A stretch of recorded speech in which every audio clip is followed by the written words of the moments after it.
Presentation by Dr. Mukesh Anand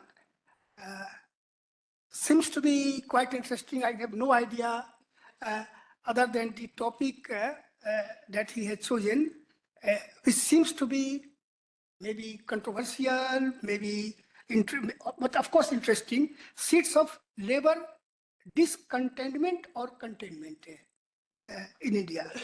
So now you have your 20 minutes. Thank you for letting me drive the last nail in today's workshop. And my test would be how many I am able to keep awake by the end of it. So I provocatively titled it Seeds of Labor Discontentment. And this is the plan of my talk, which is that I'll first talk about what is the background and motivation to this work, which is what conjures optimism for India and what tempers that optimism. Then I'll briefly talk on what is the harbinger for growth disruption, maybe talk of fall in LFPR, and I would request all the participants here to recall what Professor Srivastava said and Professor Sharma has said, because some of those things are also being used here too. And then I think there is high friction in our Indian labor market. There is low proportion of paid employment, the quality of employment, which Professor Sharma had alluded to. And then what I'll be trying to drive to is what affects the labor market, both the demand side as well as the supply side. And to my mind, it's the prices that the demand side and the supply side face, which determine what the outcome is. But I'll also, let me try and briefly drive you through this talk. So what conjures optimism for me is the age dependency ratio, we know, which is the persons in age group 0 to 14 and 60 plus, as divided by the persons in age group 15 to 59. We see that there is a decline in age dependency over the decades. And if you can take a different definition of how you want to classify the ages, and there also there is a decline. If you look at the support ratio, which is the number of persons in age group 15 to 59 divided by per person in age group 60 plus, that there is a decline, but it's still a very high number. So that these are the two things which generally conjure some kind of an optimism that we are perhaps in a happy situation. There are not too many dependents, and there are not too many elderly dependents, or there are too many people to take care of the elderly. But so decline in age dependency and high support ratio are the what make us feel optimistic. But what tempers this optimism is economic dependency, which is that you look at the number of dependents to number of workers.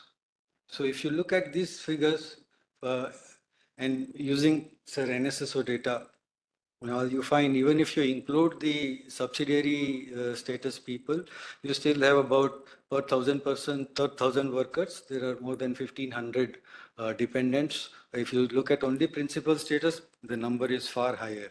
And if you compare it across the world, you find that India has one of the highest economic dependency number. So this is what actually tempers that optimism to me. Whether things are going in the right direction. What do I feel is the harbinger for economic growth disruption? We generally see that there is growth in policy focuses on GDP growth and absolute poverty reduction, but there is growth in inequality, and between 1991 and 2021-22, if you see how the growth, GDP growth has changed, you find that this is how the annual GDP growth looked like, and this is how the annual per capita GDP growth looks like. So you see that we do talk about 6% growth rate and 5% growth rate, but if you look at the annual numbers, there is too much of variability in it. And here I would like to pose a question: is that factor deployment that is consonant with available resources or endowments could perhaps yield more stable economic growth? or fluctuating GDP growth could be less conducive to grow labor employment. This is, I'm not answering it, but this is perhaps what I feel in general, ki whether we would like to employ persons when there is too much of, when we don't know ki what the next year's growth number would be 5% or 3%. So this is what actually to me is a harbinger for disruption. And there is growth in unemployment. Means Professor Sharma actually brought up the point which I want to say. There is high rate of unemployment among relatively educated, graduate and above. And I would like to raise the question here, can we continue to consider that there is an education premium, or is there some kind of an education discount which has started working in this country? I'm raising these questions, sir. I'm not answering them. But I'm trying to reach to what I think is actually is structurally constraining our system. So if you look at the labor force participation, now I'm trying to compare India with the other countries also. First, I present on what is the situation in India. So if you look at over the years, over the PLFS data, like for all rural male, rural female, urban male, urban female, male, female, rural, urban, everything, it's a same pattern is being followed, except for there is a difference in the percentages, and somehow 17, 18 ke baad some magic happened and the decline actually started to move upward for all of them.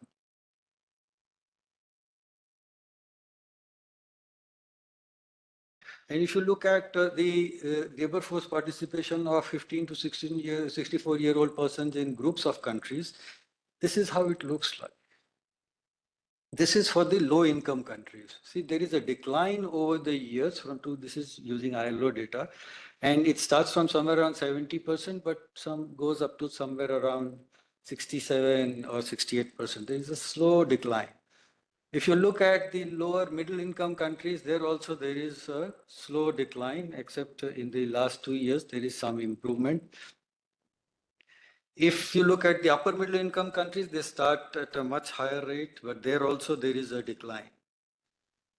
It is the high income countries where throughout there is a slow increase in labor force participation rate.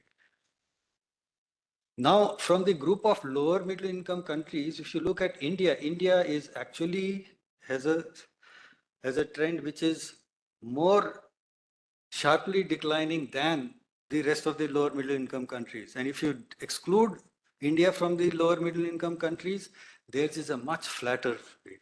Now, these are things which to me are more worrying. How India is actually panning out. Now, the next is you look at the pattern of employment in India, and it looks like this.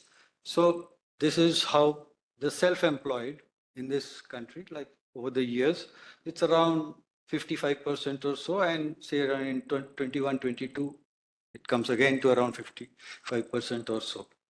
And if you have, then if you look at the other casual and salaried, they are the remainder. So this is the pattern of employment in India. And the employment pattern in if you see across some countries, select countries across the world, the way this actually helps us to look at the quality or the qualitative aspect of employment.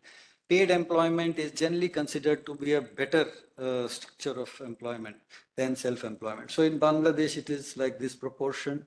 So India is somewhere around 15.3% is those who are in the paid employment in 2000. And this is how the structure looks like in 2000 for the between the paid employees and self-employed. If you look at the same story for 2022, the paid employees in India has increased to 23.1%, but the structure is still one of the worst in the world, like it compares to Ethiopia. I mean, of course, this is only a select group of countries. I'm actually trying to make it representative by including paid employment in India will be much higher than 23%. Regular. Ha, that is why paid employment is both regular and casual. Na? So If you add both casual and regular, it will be much higher. So this is the data which we take from the ILO, and the way they define paid employment may be slightly different from the way we. They take data from us only, na? Right, right. They don't. That's what. Anyway, we can have. We can And this is not this is they, because they give by paid and self. So this I'm using their data, and the way they would actually massage the data you have submitted to suit it to their definition. I mean, I'm not changing their number. They can't do it, but I'm also not doing it, sir. I'm not doing it.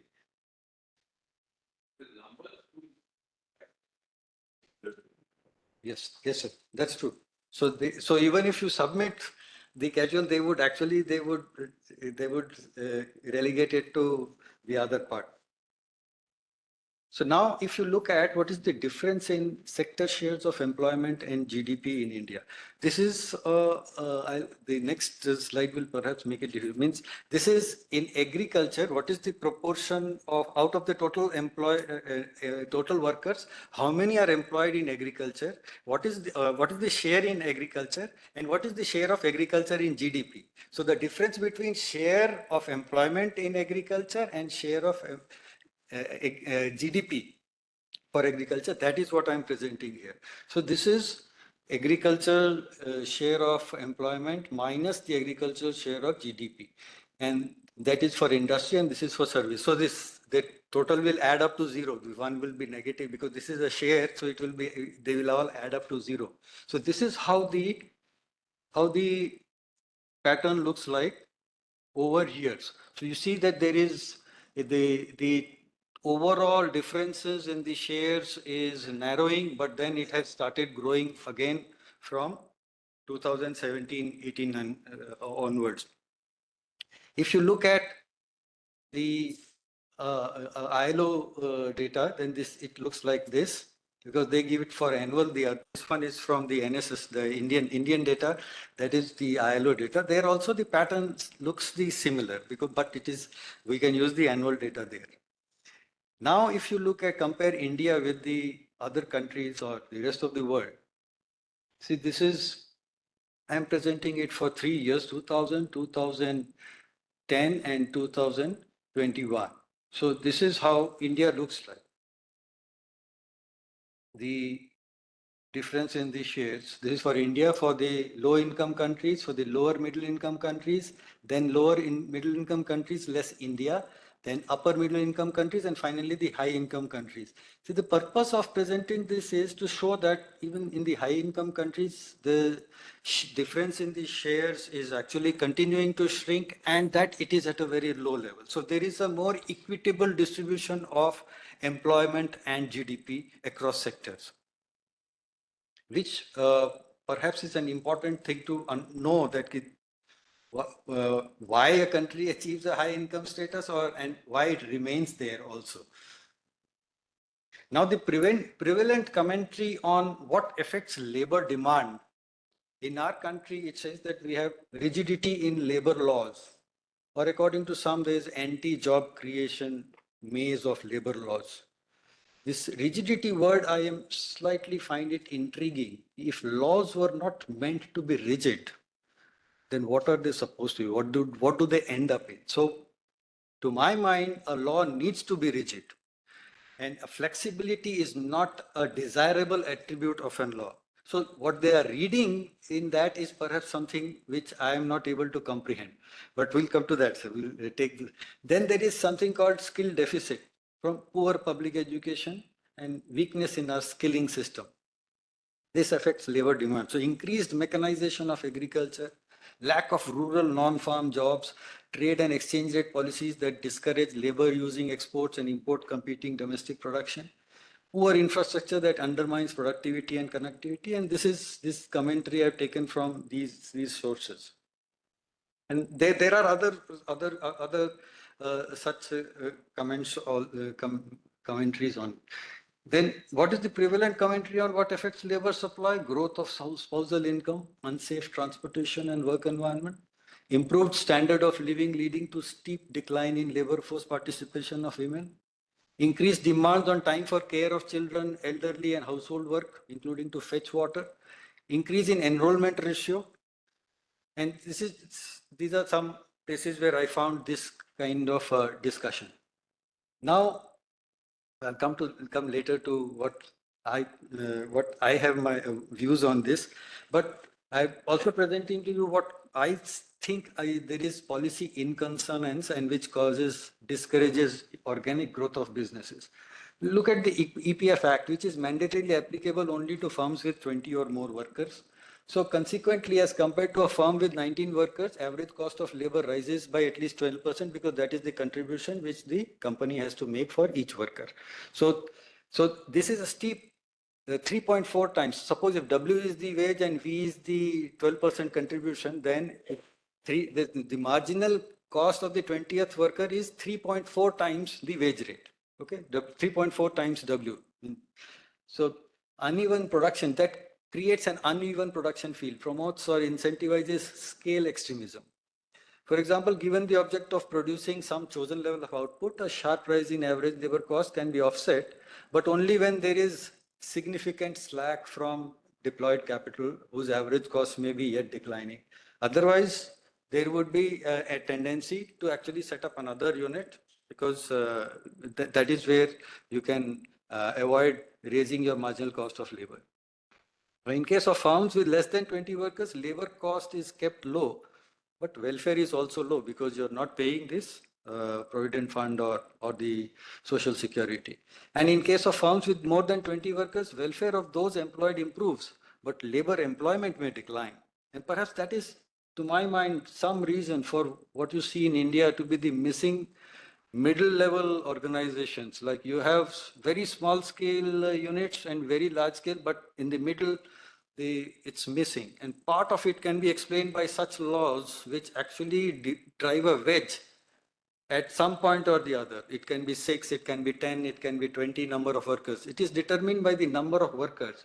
But and the other interesting part is that the scale is determined by the size of the investment, the value of the capital which is put in. And that actually also creates a distortion in the way the employers look at things and how the workers look at things. Now, if you look at the effective tax on return to factors of income. So the tax on personal income divided by the compensation to employees is the effective tax on labor in my definition here. And the tax on corporate income divided by operating surplus is the effective tax on corporation income. So if you look at these two, this is how the personal income tax, effective personal income tax is over the years. And if you look at the corporate income tax, it's almost consistently lower than the personal income tax. To a person who can actually allocate labor value addition to personal income or to corporate income, they would actually allocate more of it to corporation so that they reduce their tax liability. To my mind, that is also a reason for why our direct income taxes are low. Total mobilization of direct taxes is low because we have provided a playing field where we can allocate more of value addition to profits or to corporations, and we have kept the tax rate low. If we look at some of the evidence which is provided in the literature, we find that if there is liberalization of the private formal sector to, say, facilitate hiring and firing, this may lead to an increase in formal job creations, but it could be accompanied by a decrease in informal job creation. So the two together may produce an ambiguous impact. And these are some of the discussions which are happening in our country also. Increase in public sector wages tend to nullify the positive effects on private formal sector's job creation induced by liberalization of the formal sector. It might even reduce it. The increase in public sector wages acts as an extra taxation of job creation in the private sector. And if there is increase in the public sector's wage and a substantial decline in its hiring process, which is happening in our country, thereby the government is contributing indirectly to the large shares of informal sector and adds pressure to rising unemployment rate. So we have a segmented nature of labor market in our country. It's true of several developing countries. It reduces dynamism. Now I come to some of the reasons which were actually discussed earlier. How I hope you are able to look at some of the numbers. This is how, this is from page 65 of the 7th Central Pay Commission. This is how they determine the minimum pay. So you have consumption of rice per unit, rice or wheat is 475 grams per person per day. And you actually, the minimum wage is determined for 3-person consumption units. Okay. Please keep that in mind. I'll come later to why I am showing all this. So almost half a kg of cereal you are having in a day. Think of yourself, do you really do it? And we are actually using this for calculating the minimum pay. Then you have 2.5 kgs of fish, 5 kgs of meat, and 90 eggs. And then there is some, there is some expenditure allocated for marriage, recreation festivals, provide for skill. This is all to determine monthly minimum pay. So they arrived at 18,000 rupees. If you add the HRA and all that, currently it would be closer to 35,000 or so would be the minimum which a public sector entrant gets. As compared to that, the minimum wage in Delhi even for a skilled worker is, I think, around less than 22,000 rupees today. Now, is the choice of consumption bundle to benchmark minimum pay or minimum wage appropriate? That is what the question I trying to bring.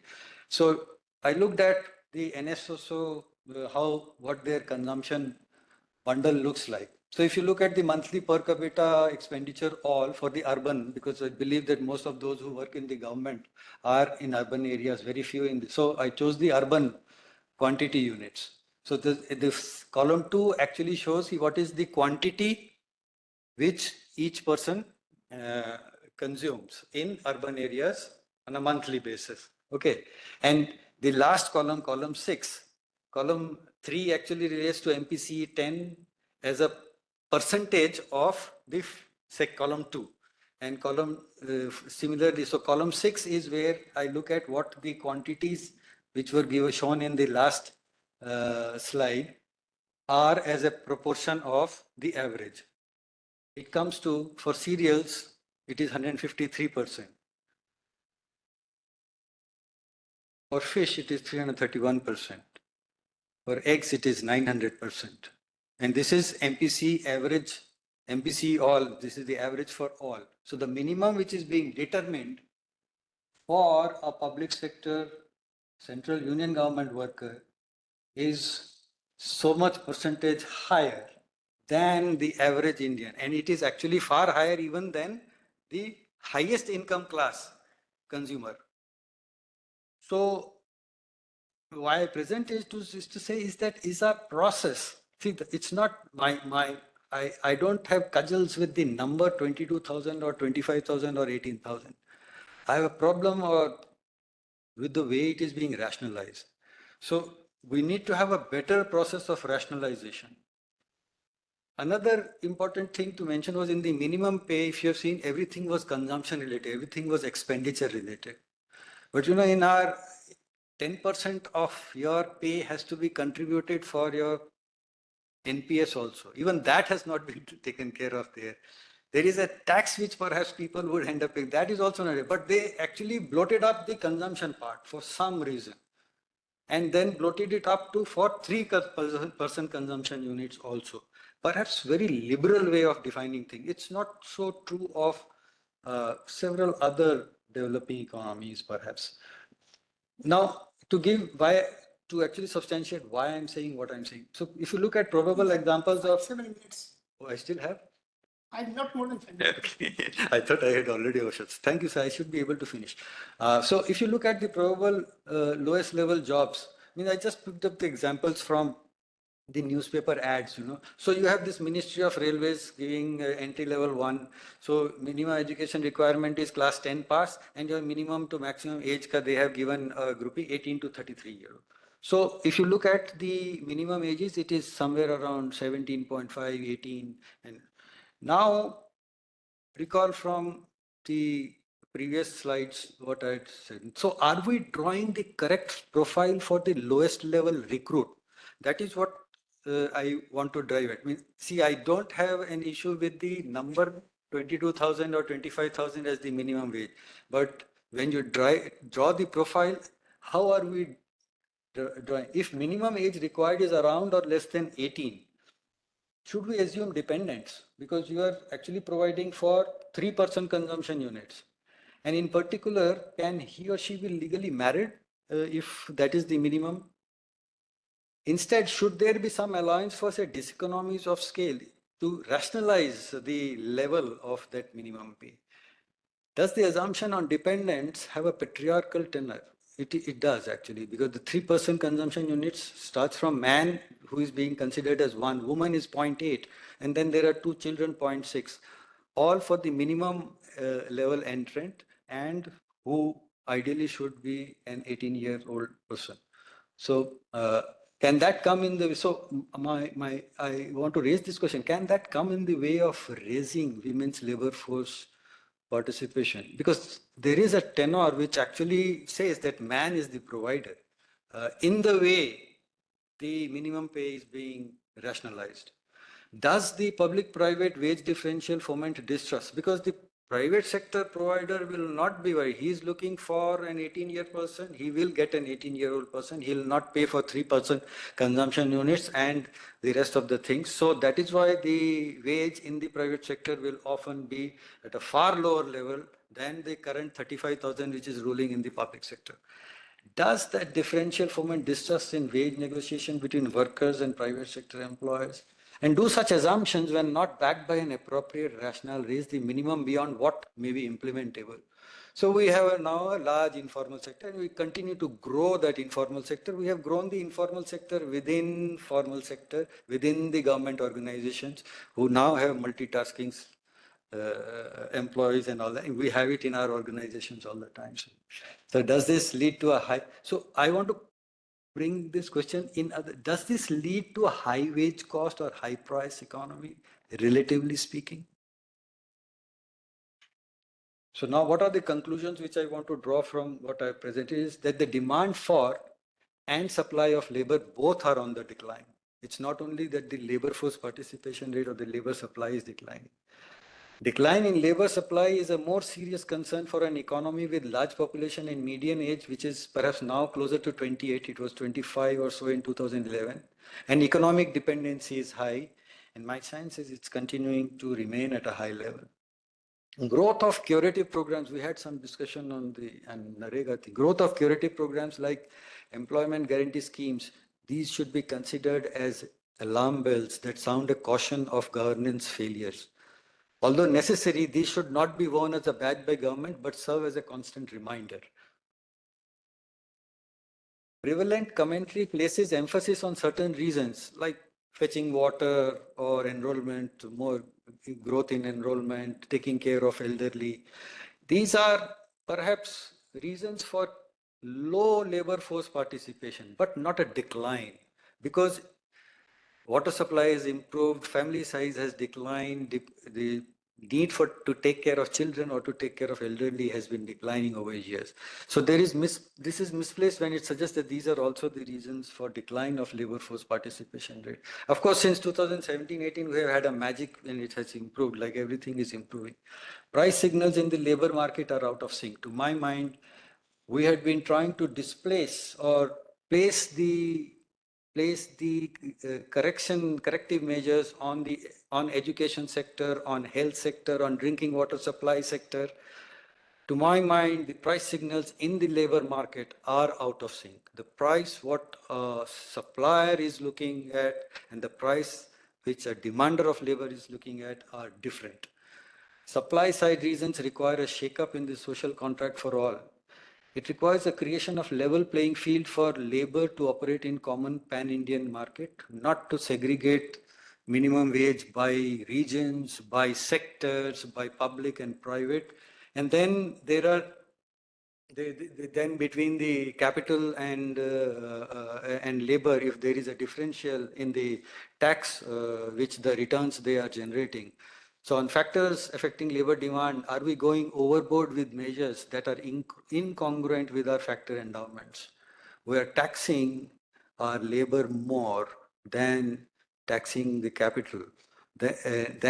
Particularly in our effort to attract capital and technologies that better serve economies with stagnating or declining population and labor force. See, the same technology which is labor augmenting in a high income country or in a developed country is actually labor displacing in a low income country or a developing economy. And are we going overboard inviting those? See, the onward march of technology cannot be stopped, but are we distorting the playing field and making it easier or making it more difficult for labor to participate in supplying its labor? That's where I would like to answer. Thank you. So many things you have covered in your 20, probably more than 20 minutes. So now, Dr. Pascola, you are on now online? Yes, I'm here. Can you hear me? Yes, yes. So many issues have been covered. So you have to give your comments in, say, 10 minutes. Yeah, sure. I will do my best. So, thank you. There's indeed a lot of things there to think about. Of course, I can't comment on everything. So let me pick on a few important themes that caught my eye. And before I get into that, just a couple of small things. I think the question on ILO classification, etc., Professor Alak Sharma already raised. And my suggestion is that if you're planning to make any points out of these sort of employment classifications of the ILO, then that will be a problem because their definitions don't match with ours, and these kinds of numbers will just stick in people's eyes. So you might have to caveat it appropriately. But that's just a small point. I want to spend most of my time on the two issues that I think very important ones that you raised. One is the public-private wage differential issue, and then towards the end, when you were talking about relative price of labor to capital and why in a labor surplus country like India we do see so much automation and capital intensive sector growth and so on. So those are the two things I think would be worth my time to focus on. First, on the of course, I think I agree that the central government public sector wage is in most occupations set much higher than what the corresponding occupation can command in the private market, and we have lived with this kind of difference for a long time. As you yourself pointed out, the way we have dealt with this difference is that effectively we slow down recruitment at those rates and hire at market rates, so that willy-nilly we are reducing the differential by creating this system. And this, of course, has not only a public system, it's also there in the organized sector. That's precisely what has happened. And that has been, to an extent, formalized or given a legal stamp in the revised codes, where now it is, companies can now do the fixed term employment for an extended period of time, etc., and do away with a lot of labor costs to do with they could be benefits kind of costs or litigation and so on, the so-called rigidity that you referred to. So I feel like de facto this must have become less important over the last 2 decades, the wedge here, the public and private difference. Of course, that is not a very good way to do it. We all understand that. Now, as you put it well, we need to move to a different social contract, and perhaps the way I would put it is that there are certain important non-negotiable labor standards and minimum wages that need to exist. I think everybody would agree with that. But then we also cannot escape the fact that there are going to be, let us say, not Pareto efficient changes here having to happen. There will be losers in this process, and that is the small part of the workers who are enjoying these benefits. And to that point, I would also say that the NSS data, the reason those ratios come out to be so ridiculous is because those surveys anyway cover only the bottom 90%, and when we talk about this kind of employment, we are talking about the top 5 or 4%. So it's not there in the data. We are comparing very different kinds of people. Anyway, that's a small thing. But the big question is, do we see a politically possible path that over some period of time um, takes us to what I would call an average improvement in working conditions, while the distribution narrows, right? So if you think of it in Gini terms, the Gini for wages and for benefits and all of these kinds of things is very high, meaning that a very small proportion of workers in the public sector enjoy a lot of benefits while most don't. How do you raise that average so that on average people are gaining, however there are losers? It is a redistribution process in terms of how good the jobs are, and that's not going to be easy. I don't see a good political path on this, so I'd be curious to see what your views are on that. The second issue on the relative price of labor and capital, I think that's also very interesting. What we see is that if you look at the Calder-Verdun coefficient across countries, and you look at the relationship between productivity growth and employment growth, generally we expect the coefficient to be less than 1, so that we know that employment will grow when output growth happens. It may not grow very much, etc. The relationship may be weak, but it will be a positive relationship. In India, what we are seeing is that ratio approaching close to 1 or exceeding 1, which means that output growth is actually causing disemployment. And therefore, this means that any policy that only focuses on increasing output growth to deliver those jobs doesn't seem to work. Now, why is that happening? What is the reason why we have this runaway process of productivity growth, etc., which is simply not translating into employment growth, and therefore not translating into higher average wages, which means that the wage productivity gap is increasing, and which means that most likely the labor share of income is either stagnant or falling. Now, where are we going wrong with the policy signals? You suggested one in terms of taxes. I don't have answers. I would be curious to hear what other people have to say on this. Is it that we overestimate how cheap labor is in India, in the sense that when you put in the rigidities that exist, frictions, as you said, in terms of migration, caste-based networks that prevent people from moving permanently, investing in long-term jobs, we have a lot of circular migration, etc. Professor Srivastava is right here. He knows a lot more about this than I do. Are there rigidities that make labor actually a lot more expensive than we think it is? And if so, how do we measure that? Or is it just that, as you're saying, capital accumulation is much more incentivized? And then my last point is there a way out of this bind, a sort of a solution that is not a difficult one in terms of political costs, which is a infrastructure, scale and productivity based solution? There will probably still be required legal changes for this, but this government seems to think that improvements in infrastructure down to the last mile and such related changes will enable firms to improve their productivity, make them grow, and one hopes grow in a way that creates jobs, although that is not very clear. Perhaps if one thinks of small SMEs and sort of at this lower end of the spectrum, we can be cautiously optimistic that output growth will give us employment growth. I'm not so optimistic at the larger end of the firm spectrum, the corporate sector and so on, where it seems to me output growth is, we are really not. It may be good for other reasons, trickle down effects or whatever general equilibrium effects, but it's not going to give us much in the way of direct job creation. You didn't mention the PLI scheme, and that might be one example of something where we haven't seen the kind of employment gains that we might have liked. So these are just some scattered thoughts. I'll stop here. Yeah, thank you, Dr. Amit Moswale. Very insightful comments, and it has given us good points for having discussions.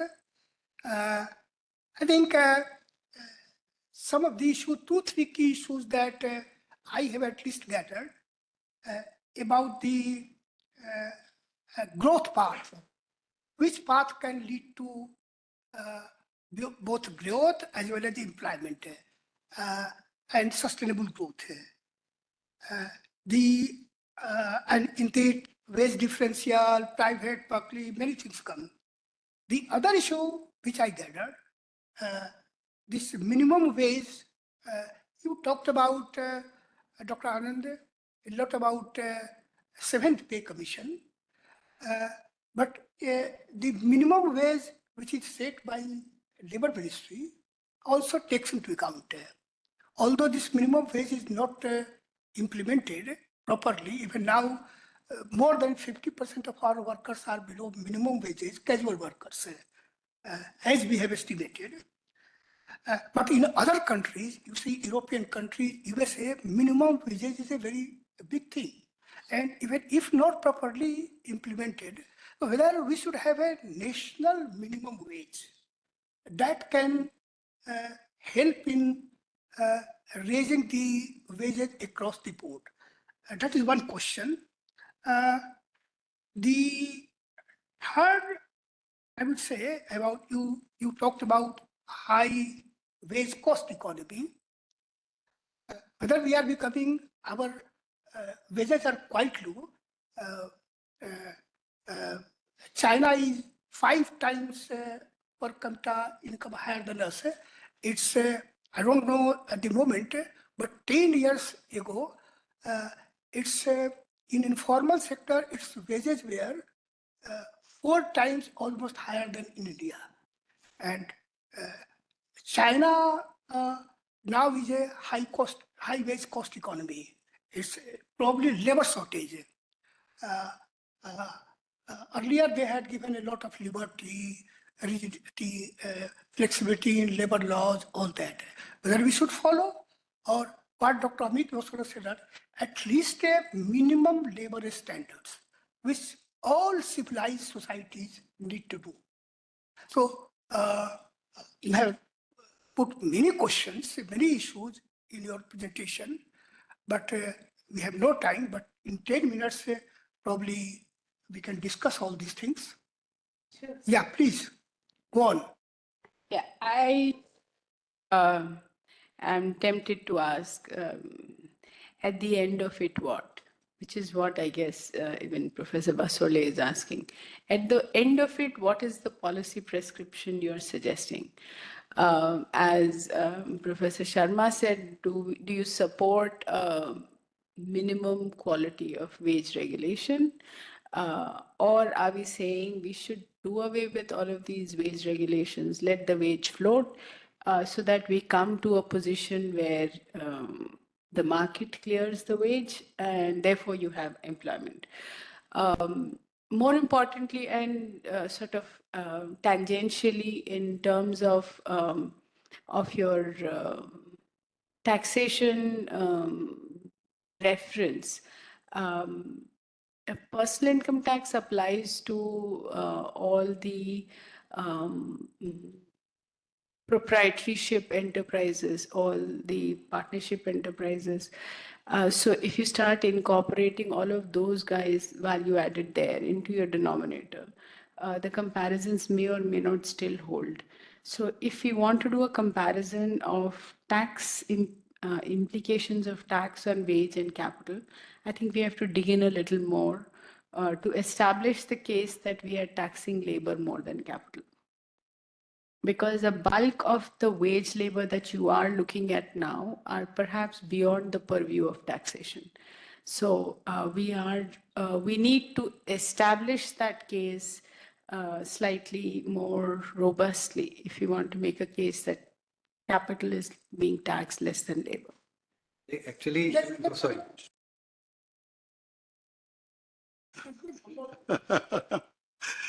I just add to what Dr. Rao said, and also. So, I mean, is the policy, basically, what is the trajectory that you have in mind? What is the policy trajectory, what you have in mind? I mean, essentially, we get the issues that you're talking about. For example, when you talk about wages, so as has already been mentioned, you could be talking about minimum labor standards, minimum wages, and minimum living wages. And there's a whole minefield there also when we start talking about wages. The only thing you said was that it should not be, you said regionally and so on. There should be no.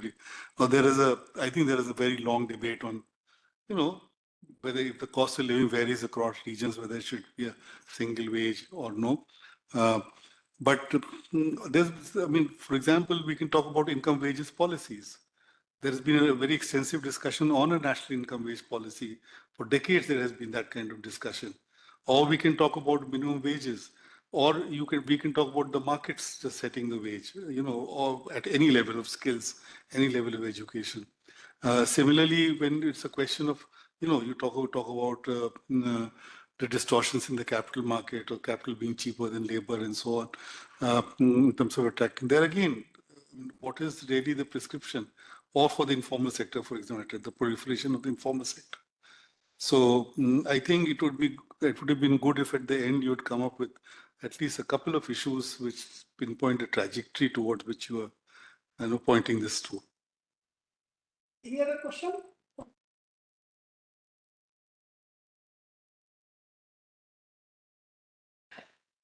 I don't think I have good answers, but I'm happy that. Sorry. Okay. Uh, this is a bit tangential, but you mentioned that skill premium. You said education discount. Yeah. So I just was curious that what has been the experience of China or other countries, and this youth unemployment phenomenon. Is it something that we are seeing here, or is it something which other countries have been through, and are there lessons to be learned there?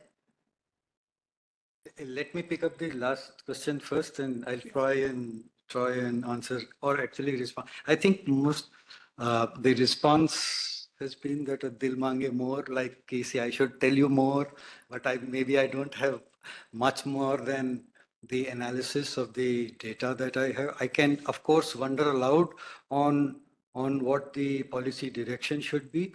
To answer Sukanya's question, actually, even in the developed world, there is a perception.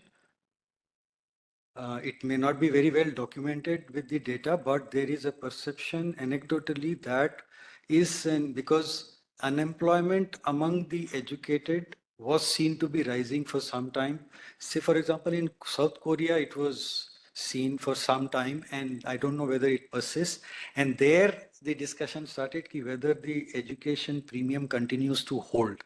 And that is where I picked up the word from, whether now in India, for a large proportion of population, whether there is an education discount. Because to think that a person who has come out of the school system and out of the education system, and then in the end being told that, see, what you have learned or what the skills you have acquired are not good enough, is to lay the blame on that guy or on the education system. And to my mind, the blame actually lies somewhere else. And that's why I want to bring back the discussion onto what actually affects the prices which prevail in the labor market and the way they are determined. So I don't have, but that discussion is there in some countries. That much I can tell you. As far as minimum wage is concerned, let me correct what my stance is. That I'm not saying that the wage should not differ by regions. The principles should not differ by region. So if you are assuming a consumption bundle, and if there is reason for you to assume a consumption bundle or see a consumption bundle which is different for different regions, by any means use those consumption bundles, but apply the same principles. Now the principle in central government is applied across the country, which is for 470. That principle does not have a grounding. I want that, and if you say that it is used even by the labor ministry, why is then the labor ministry's cost or the minimum wage does not match or far lower than than for the central government. So I have that issue. Means, so I think that there is a problem with the way. So what they did was in the case of central government, like they said, some percentage should be for child education. So what they did was they looked at the consumption bundle first and then started adding up the education and all those things. Those things may be missing in case of the other people. That's what my sense is. So I think that there should be, it should be followed, the principle that is followed to set the wages should be the same across the country, but it does not by any way mean that the wage should be same across the country. And on the different, means I would say, means the hint is there in in the direction which I take. I say that there is a differential between the tax on labor income and the tax on capital income, or the return to capital and the tax to return to labor. In the case of self-employed people, a majority, like I know of people who are, if they are running a shop, they actually do not, all their shops run at a loss. They do not pay either corporation income or personal income. They pay only sales taxes. That's all that they pay. So they are neither here or there. They will show up losses in their accounts throughout.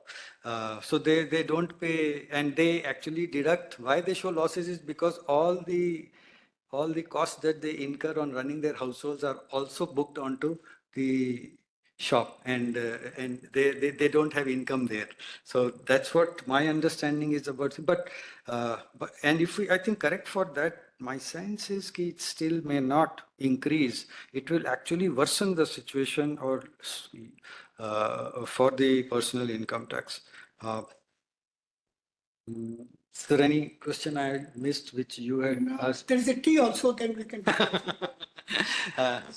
So, thank you. But I am happy, sir, that what I presented actually made people to ask me to do more. So I am also incentivized to do more. Yeah. And to give, try and find so the trajectory, as Professor Srivastava was, it's to me, the trajectory which I would like to think is to bring back the centrality of employment into policy making.